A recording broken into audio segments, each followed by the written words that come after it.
ಶ್ರೀ ಕಾಸ್ಕತೇಶ್ವರ ಶಿಕ್ಷಣ ಮಹಾವಿದ್ಯಾಲಯ ತಾಳಿಕೋಟೆ. ಈ ದಿನದ ವಿಶೇಷತೆ ಏನೆಂದರೆ ಮಾರ್ಚ್ 3ರಂದು ವಿಶ್ವ ವನ್ಯಜೀವಿಗಳ ದಿನವನ್ನು ಆಚರಿಸಲಾಗುತ್ತದೆ. ಇದರ ಸ್ಥಾಪನೆ 2013ರಿಂದ ಈ ವನ್ಯಜೀವಿಗಳ ದಿನವನ್ನು ಆಚರಿಸಿಕೊಂಡು ಬಂದಿದ್ದೇವೆ. ಇದನ್ನು ಜಾರಿಗೆ ತಂದದ್ದು ಯುನೈಟೆಡ್ ನೇಷನ್ಸ್ ಜನರಲ್ ಅಸೆಂಬ್ಲಿ ಅಂದರೆ UNGA. 2025ರ ಘೋಷವಾಕ್ಯವೇನೆಂದರೆ wildlife conservation finance investing in people and planet. ವನ್ಯಜೀವಿ ಸಂರಕ್ಷಣೆಗೆ ಹಣಕಾಸು, ಜನರು ಮತ್ತು ಭೂಗ್ರಹದಲ್ಲಿ ಹೂಡಿಕೆ.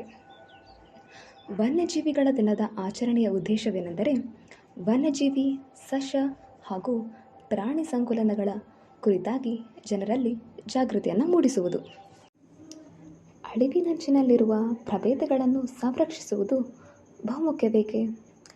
ಮೊದಲನೆಯದಾಗಿ ಪರಿಸರ ಸಮತೋಲನವನ್ನು ಕಾಪಾಡಿಕೊಳ್ಳಲು, ಆರ್ಥಿಕತೆಯನ್ನು ಹೆಚ್ಚಿಸುವುದಕ್ಕೆ ಹಾಗೂ ಭವಿಷ್ಯದ ಪೀಳಿಗೆಯ ಹಿತದೃಷ್ಟಿಯಿಂದ.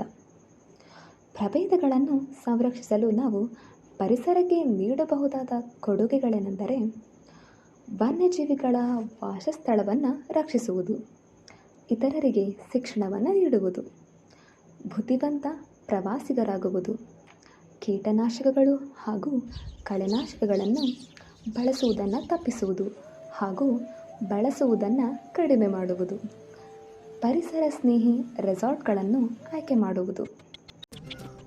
ವಿಶ್ವ ವನ್ಯಜೀವಿಗಳ ದಿನದ ಮಹತ್ವವೇನೆಂದರೆ ಅಳಿವಿನಂಚಿನಲ್ಲಿರುವ ಕಾಡು ಪ್ರಾಣಿಗಳು ಮತ್ತು ಸಸ್ಯಗಳ ಸಂರಕ್ಷಣೆಯ ಬಗ್ಗೆ ಜನರಲ್ಲಿ ಜಾಗೃತಿಯನ್ನು ಮೂಡಿಸುವುದು ಹಾಗೂ ಪ್ರವಾಹಗಳನ್ನು ತಡೆಗಟ್ಟುವುದು. ಧನ್ಯವಾದಗಳು.